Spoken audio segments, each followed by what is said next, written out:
Please be seated.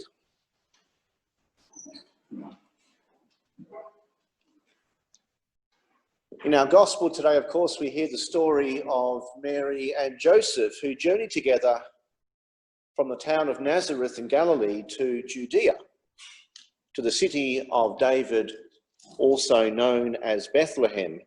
And they made the journey because Joseph was descended from the house and the family of David. He went to be registered with Mary, and we're told that while they were there, the time came for Mary to deliver her child. She gave birth to her firstborn son, wrapped him in bands of cloth and laid him in a manger because there was no place at the inn. A very well-known story, this one. I'm guessing that all of you, well, I'm not guessing, I know that all of you are very familiar with this story. Mary and Joseph go to Bethlehem to be registered.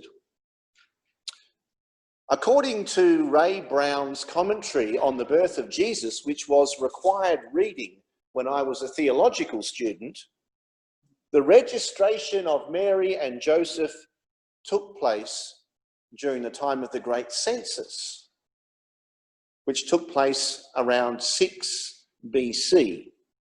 This is a documented historical event. It happened. The census, as we heard in our reading today, was carried out when Quirinius was the governor of Roman Syria. As I said earlier, this took place around 6 BC.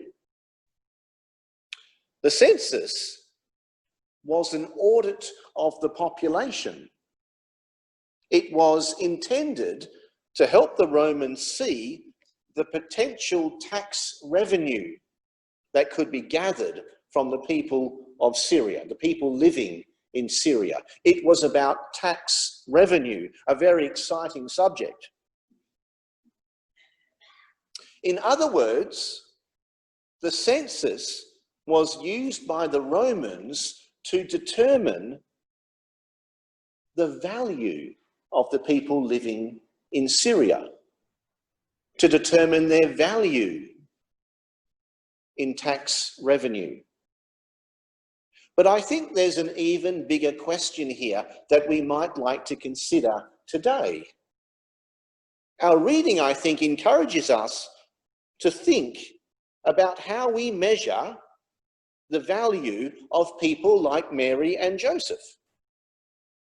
In particular, our reading calls us to consider the possibility that the value of a human life extends beyond economic considerations, beyond tax revenue and economic productivity as we measure such things today.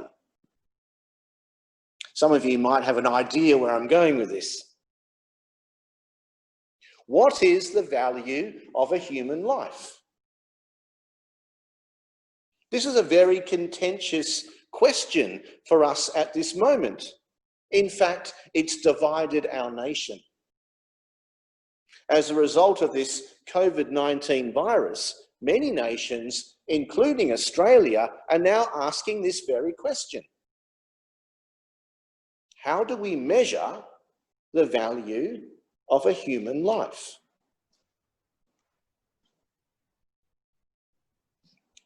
Today, in this feast of St. Mary, we are invited to celebrate the true value of Mary and Joseph. Without the blessings that they shared with Jesus, without their teachings, without their guidance, without their love, without their nurture, they would never have grown into the fullness, Jesus would never have grown into the fullness of his faith. I think that's a fair comment to make. Without Mary and Joseph, Jesus could never have grown into the fullness of his faith. According to our gospel, the birth of Jesus was ordinary and unremarkable in many ways. Jesus, born of Mary, was born into poverty. There was no wealth evident in that story. There was no value there, no monetary value. His first bed was a stable, an animal's feeding trough, and his mattress was made of straw. And yet from these humble beginnings, from this poverty, we know that Jesus grew in his faith. He grew in wisdom. He grew to become the greatest teacher and leader and healer that the world has ever known. We are reminded today that Mary and Joseph played a very important role in that journey. Mary gave birth to Jesus. She raised him. She was there when Jesus went off to the temple to sit with the elders. And of course, she was there at the end of his life when Jesus was nailed to a cross. So yes, Mary and Joseph were loving parents, and there is value in that love. They raised and nurtured the light of the world. They fed that light. They encouraged that light. They watched that light grow brighter and brighter with the passing of the years. There is value here. So today we gather to give thanks to God for the blessings that Mary and Joseph shared with Jesus. Blessings that were then shared with the disciples and ultimately the world and us. And I think this is the lens through which we must look to determine the value of people like Mary and Joseph. This must be the lens through which we look to determine the value of those living in the world around us today who are at risk. The potential loss that we will experience by the death of those exposed to the COVID-19 virus extends beyond economic considerations.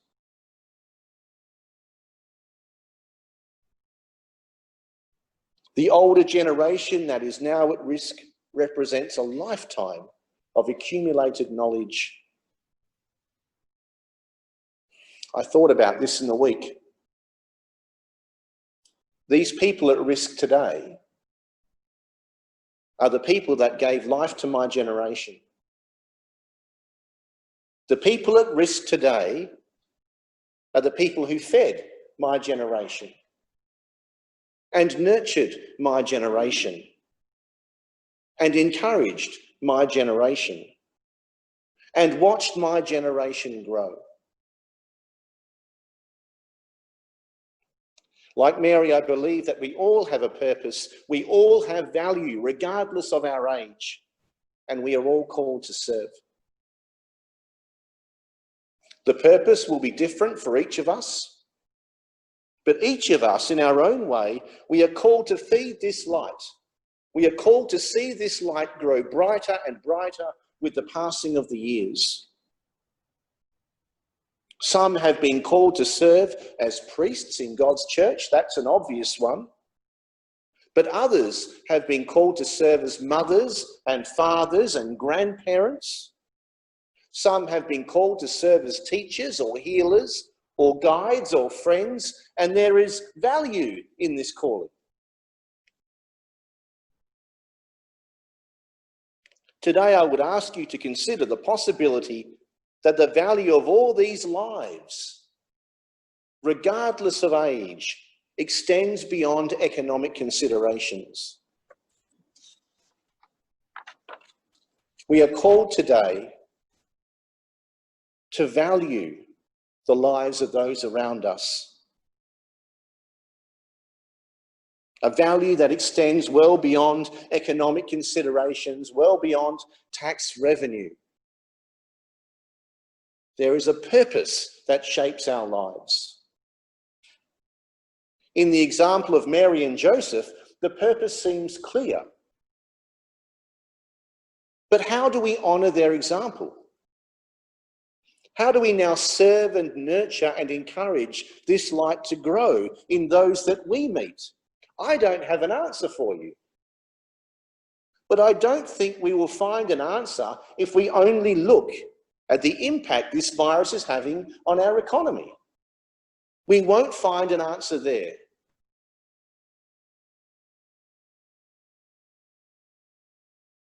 The intrinsic value of a human life cannot be measured in dollars and cents. As I said, Mary and Joseph had a purpose, a value that can't be easily measured. Mary carried the unborn Jesus in her womb. She surrendered to God's will. Mary and Joseph gave life and warmth and food to Jesus. In Scripture, we see Mary protect and nurture Jesus as he grows and matures. So today we celebrate this loving relationship, this valuable relationship, a relationship that two parents shared with their child. A relationship that continues to ripple out and have an effect on the world 2,000 years later. This value wasn't recorded in that census because we still can't measure it today. God-centered beliefs and values have value. They shape our lives. They can become the soul of our nation. These values move us, they inspire us, they offer wisdom and guidance, and they need to be protected. So in the days ahead, please, let us give prayerful consideration to the blessings in our lives, the blessings and the gifts that have been given to us, the people who have fed us, the people who have encouraged us, the people who have taught us and inspired us. I pray that we will be encouraged to honour them and treasure them, to protect and preserve them. The Lord be with you. And also with you. Some weeks when I'm writing the sermon, I grind away for days and days and days and I get nowhere. This one wrote itself in 30 minutes. Probably a record for me in 20 years of ministry.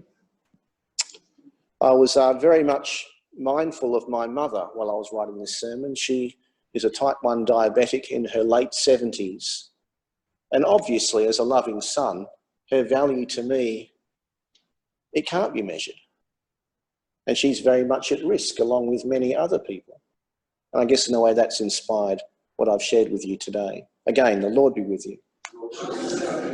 Let us now pray for the world and for the church and thank God for God's goodness.